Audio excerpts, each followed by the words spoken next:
It's time for another Out and About with Jamie Grout podcast, and this time around I'll be chatting with Stacy Wilson, who is with the Iowa State University Extension Office, and she's the County Youth Coordinator, and she works with the 4-H kids, and we do this because a week from today, the Jasper County Fair will be in full swing, and we're all excited about it because we'll be bringing back the Jasper County Fair reports, telling you about the achievements of the youngsters involved in 4-H and FFA, and Stacy will be giving us those reports as we'll be letting you know about all those things going on at the Jasper County Fair, sponsored by Newton Des Moines East KOA, Ryan's Tire and Auto on First Avenue in Newton, and Jersey Freeze in Monroe.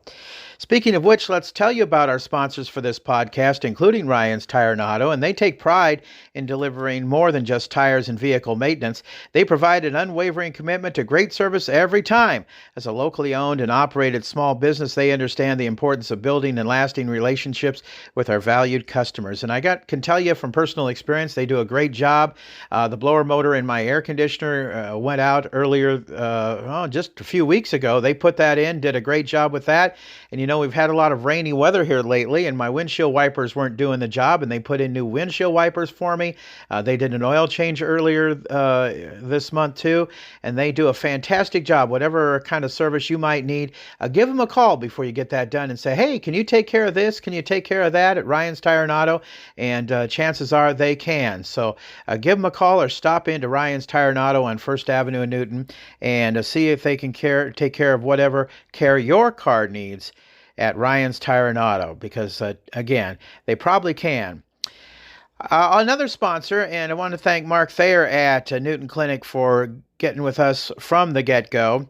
They do a fantastic job. My doctor is Dr. Joe Levette, and I just want to say Dr. Joe Levette has been taking care of me for several years now, and I've had a problem with type 2 diabetes for a while now, and man, I'll tell you what, he's put me on some meds and on Ozempic, and now I've lowered my A1C to a respectable 6.3, and we're keeping track of it, and it's going very well, and I have another doctor's appointment here coming up. I think it's in September, and if it stays within that low range, I won't need to see him for quite a while after that. And also with that Ozempic, he sent me over to the bariatrics clinic in Grinnell, and I've lost over 30 pounds now. So my care at Newton Clinic has been fantastic. And I want you to know that if you need care and you don't have an appointment, they've got you at Newton Clinic. They offer walk-in hours Monday through Saturday for your convenience. Whether it's a minor illness or sudden concern, stop by and they'll take care of you at Newton Clinic. Another sponsor, Advantage Credit Union. Good grades bring accolades. It's report card time again, and Advantage Credit Union is ready to reward your student for their scholastic efforts. Students K through 8 can earn up to $20 per semester by bringing their report card into Advantage Credit Union. We have a PhD in report card history and financial mathematics, so we'll reward your student for doing well in school. Simply be a member of Advantage Credit Union or open up an account for your child or grandchild with a $25 deposit, and we'll take care of the rest. See Credit Union for details. Member NCUA. It's time for an Out and About with Jamie Grout podcast, and we're going to be talking about the Jasper County Fair. This is a preview for the fair, and we'll be chatting with Stacy Wilson, who is a coordinator for the fair and does a lot of stuff, figuring out activities and working with the various 4-H clubs and whatnot around the county, and works for Iowa State Extension. And the county fair will be starting a week from today. We're recording this on Friday the 11th. And there are some activities that start on that day, and then it kicks in over the weekend. And then I think the parade is on Monday, and Stacy can get into all that. But I guess I want to go back in time with Stacy because I want to give you her maiden name and her married name. It is Stacy Gilson Wilson, and her father is the legendary coach Frank Gilson. If you go to H.A. Lynn Stadium, you'll see the press box with his name on it, the Frank Gilson press box. He was quite a guy, a legendary football coach here. And so, Stacy, I have to ask you, why 4-H? Why getting into, extension and doing what you've done for a number of years? Because I used to interview you when you come to the radio station. I hate to stereotype, but I would have thought maybe with your dad being the football coach and all this, you might have been into women's sports, or maybe women's football or basketball or something like that. But no, you're doing 4-H. You're doing something totally different than that. Why? How did you get into this? Yeah, I might have been a disappointment to my dad, but he sure never let on because I'm 5'9" and I'm just not athletic. Well, that's okay. No, and it's funny because when I was little, I used to beg my parents to let me be in 4-H because I loved animals, and I had a pony that we boarded at my aunt and uncle's house. Well, my dad, being the football coach and the track coach, and at that time he was teaching history at Southeast Polk before moving to Newton, knew that would lead to having to learn how to hook up a trailer, get a truck, and so that just wasn't going to happen. It wasn't going to fit into his schedule, and that was one of the few things I couldn't wear them down on. So I feel like now I am finally in 4-H and have been for 21 years, but my kids also grew up in 4-H, and so did my husband. He exhibited cattle when he was younger, and my grandkids now exhibit steers at the state fair. So that's how that came about. Did you ever get your pony? I did have a pony, and we kept it at my aunt and uncle's, and that's why my dad knew that if he said yes, I could be in 4-H, he knew he'd have to figure out how to get me to 4-H shows, and yeah, so that just wasn't in the cards. Okay. But yes, I had a pony. Okay. Numerous animals. Yeah. Tell me about your job. So I worked at Maytag for several years, and when my job was done there, as they were leaving, this one came open, and it was a good fit. It just felt like a good fit, and it just, people said, well, when one door closes, another one opens, and you're thinking, yeah, but it's Newton. I don't really want to commute anywhere. This job came open, and I was already familiar with it because, like I said, my kids had been in 4-H, and that's how I became involved. And I really love this job, and I love all the families and 4-H members that participate in our programs and our workshops and the fair. And you're really busy right now gearing up for the fair. You just met me at the door because you've been out getting all kinds of stuff ready for the fair. But outside of the fair, what are your day-to-day kinds of activities, Stacy? Well, outside of the fair, we plan workshops. We have day camps, and Kara Works, our 4-H assistant and youth outreach coordinator, she does more of the day camps with our summer interns.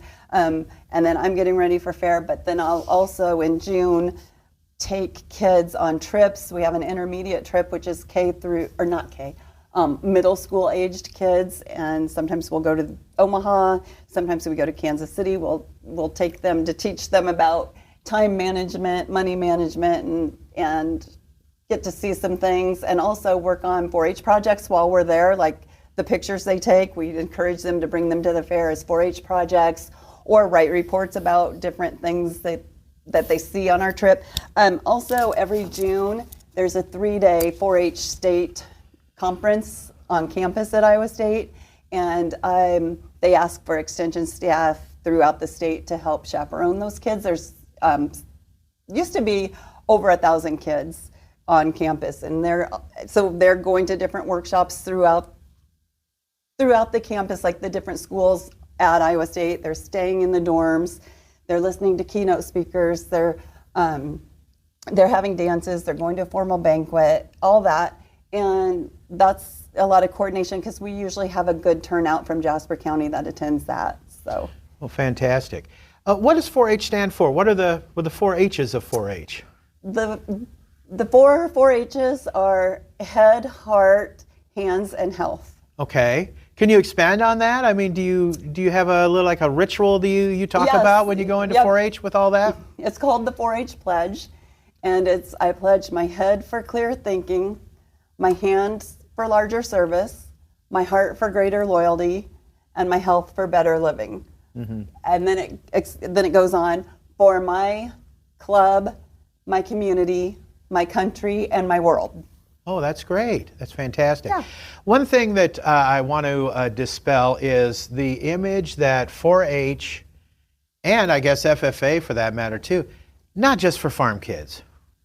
No, it is certainly not for farm kids, and I think it's taken a long time, and we still have that, a lot of people still have that perception. However, I do see more and more town kids or maybe kids on the edge of town joining us. They don't have to have a cat or a dog or even a rabbit, or certainly not a horse or a steer or pigs. It's like you can take a picture with your phone, print it off, mat it, bring it to the fair's photography project. We have a 4-H Quilts of Valor Club, and we have some wonderful volunteers that have taught kids to quilt. We have donated or presented over 100 quilts to U.S. veterans since that club started. And we have boys and girls both in this club, and they're quilting away. And then we have a presentation at the county fair on Sunday. And so they learn how to do that. You don't have to live on a farm to do that. There's all kinds of projects. We do a woodworking project. Sometimes we do baking projects. Those are also fair things that kids can bring to the fair. So no, you absolutely don't have to live on a farm. And you talked about all the projects, and it is about learning.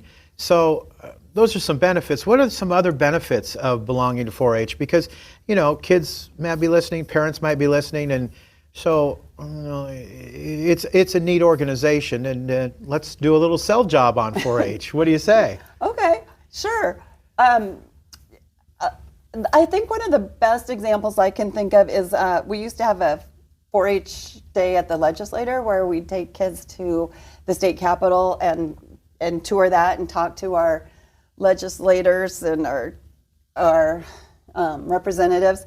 And then we would go try to make a day of it and take them somewhere else in Des Moines while we were there. And one year we went to the Meredith Corporation, and the CEO was talking to all the kids. And this was a statewide thing, not just Jasper County 4-H. It was all the counties 4-H kids. And he said, if they have 2 applicants and they interview the exact same and their resumes are the exact same except one has 4-H or FFA experience on it, they get the job. And he said, I don't mean to stereotype in any way, but we just know that chances are they're going to have a good work ethic, know what work means, and be dependable. And I do see that in our kids. And I'll hear people talking about kids today, and I'm like, well, I don't really see that. I don't see that in kids. They're good for the most part, like they always have been. There's all, And somebody said, well, you probably don't because you deal with 4-H kids. And, maybe I'm biased, but I think that is true. Sometimes I think our 4-H kids are just maybe too busy to, to get in trouble or do anything. Not that they would, but they are busy. They care about their projects. And their livestock kids, they are super busy with their chores. They know they have to get up every morning. They know they have to be there at night. They know they might have to give up on a trip to the pool or a trip to the mall because it's fair time and they need to be there to let their animals in and out. And that's the responsibility and the work ethic that people look for. The other thing is communication. A lot of our kids, a lot of our clubs, they are strongly encouraged to have kids give a presentation every year, at least one. Some kids really enjoy that and do that more. And they'll get up in front of their club and give a presentation about something they're interested in. So I'm not a good public speaker. I'm not comfortable. You're doing fine, Stacy. You're doing just great. But these 4-H kids, they just seem, by the time they get into high school, it just comes natural to them. And it's because they start out in a secure setting with their friends and their peers and their 4-H leader, and then they might present at our 4-H awards program in the fall. I have a county council club, and I liken that to student council in the high school, except it's county council and it's 4-H kids throughout the county, but they are high school age. We had one little girl that used to come in when she was little to do a record book interviews, and so kids are encouraged to fill out record books at the end of the year on the projects that they've done. A record book, is that keeping track of what they've done then, or? Yep. It's wrapping up their projects. So took their project to the fair. It's been judged. Now let's do a record of it, and ideally let's keep records throughout the year of what we're doing here and how much money we're spending on our project and what have you. And so then they come in for an interview, their records are evaluated, and they get awards for those. So this little girl's mom would come in and she would be like, oh, she'll be in a minute. She's in the car bawling. And we and we were like, we don't want to make her cry. These volunteers that are interviewing are so nice. And she's like, I know it. She'll pull herself together. And sure enough, she'd come in and she'd interview with the ladies and gentlemen, and she'd be, really shy. Well, she grew up to be on my county council, and the county council kids are the ones at the awards program that read off the awards on the stage here in DMAC in front of everybody. So she grew up to do that in high school, and now she's actually a CYC in another county. Wow. And that's what I am, a county youth coordinator for Jasper County, Iowa State University. Well, that is fantastic. That really is. Tell us about projects that the kids have coming up for the Jasper County Fair that you know of, Stacy. So I know that we had another 4-H'er who graduated and went to college, and she took a photography course and went all the way through that, and has done some photography for people. She did a workshop for us. And her family happens to have Scottish Highlander cattle. Oh. So those are the real popular ones that you're seeing everywhere on posters and postcards and what have you. The real cute ones with the fluffy bangs. Anyway, she gave a workshop on photography, and the kids got to photograph their little herd of Scottish Highlander cattle. So I'm pretty sure we're going to see several pictures of that. We took kids to Omaha. We took juniors, and we did a sleeping bag safari where we get to stay all night at the zoo, learn about zoo careers. Oh, and Henry Doorly Zoo? Yep. One of the best in the country. Yep. We get to stay all night there. We sleep in the shark tunnel. Oh, no. Yeah. And then we get to do a night hike with the zoo staff, and they take a lot of pictures there. So between that and writing reports, some of them will just really take to a certain animal or a certain exhibit, and then they'll write a essay on it and bring that to the fair. Kids restore tractors. Jeff Guthrie with Wood Styles Woodworking, he did a workshop for us, and the kids actually got to build a really nice shelf. So that was last year, and we had 14 kids there, and I think we had 12 of the shelves show up at the county fair. So we've done that, and I know we have a lot of quilts coming back that will be presented as Quilts of Valor, quilts to veterans, and then also exhibited at the fair as a project. That's fantastic. Are there going to be a dog show then at the county fair this year? It seems like there is. There sure is. The dog show is every Friday night. Okay. Well, not every Friday night. Every year it's on Friday night. Okay, great. Yeah. That is great. Yep. Yeah, these kids take such pride in their different projects that they have too. It's so fun to watch them and get involved. The county fair has so much fun with a lot of different things too. I don't know whether they're doing this now, but I know in years past you'd have things like dodgeball going on. Is that going to happen again this year? Do you know, Stacy? Yeah. Okay. It sure is. Our county council kids are the ones that are responsible for putting that tournament on. So, sure. Yep. We're going to have dodgeball. There's also a skillathon, a livestock skillathon, where town kids can come and learn about a certain species, depending on which. They rotate every year. Kara does that, and this year it's poultry. So country and town kids alike can come through and learn about poultry. We have a scavenger hunt at the fairgrounds to get people moving all over the grounds. We do crafts with kids in the mornings on Monday, Tuesday, and Wednesday. Marcus McIntosh, from KCCI, he comes and he reads with kids on Monday morning. So usually the wood carver is there toward the opening. I don't know whether he'll be there. I can't guarantee it because I don't know what's going on. But they usually have a wood carver there at the opening of the fair, and you can see all the displays. And It's just kind of amazing what happens there. I love going to the Jasper County Fair. It's one of my favorite things, and I've missed it the last few years, and I'm glad to be going back and looking forward to it. And thanks for all you do and all the kids you support and the families you support, Stacy. It's fantastic. What are the dates for the fair this year if people want to attend? The dates that starts next Friday. Yeah. And it runs the 18th through the 25th. Okay, and then the big parade in Colfax is usually that Monday, the first Monday there. Yes, Monday at 6:30. At 6:30, and it winds its way through Colfax, and it's a lot of fun. Do you know the name of the fair queen this year off the top of your head, Stacy? Yes, she's one of my county council girls. Her name is Meredith Chips. Okay. And then the princess is Riley DeHigh. She's our summer intern this year, one of our 2 interns. Good deal. So. Well, again, thanks for all you do. And you're going to be helping out with some reports, and those reports are sponsored by Newton Des Moines East KOA, Ryan's Tire and Auto, and Jersey Freeze in Monroe.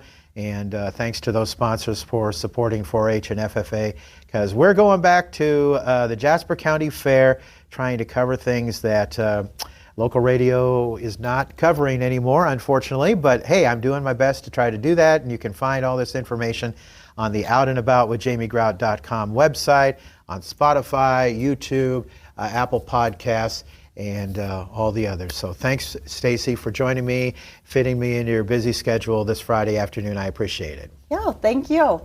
This podcast has also been sponsored by Jersey Freeze in Monroe. I highly recommend the Van and Bonbon Freezer, named after the legendary WHO morning show Van and Bonnie.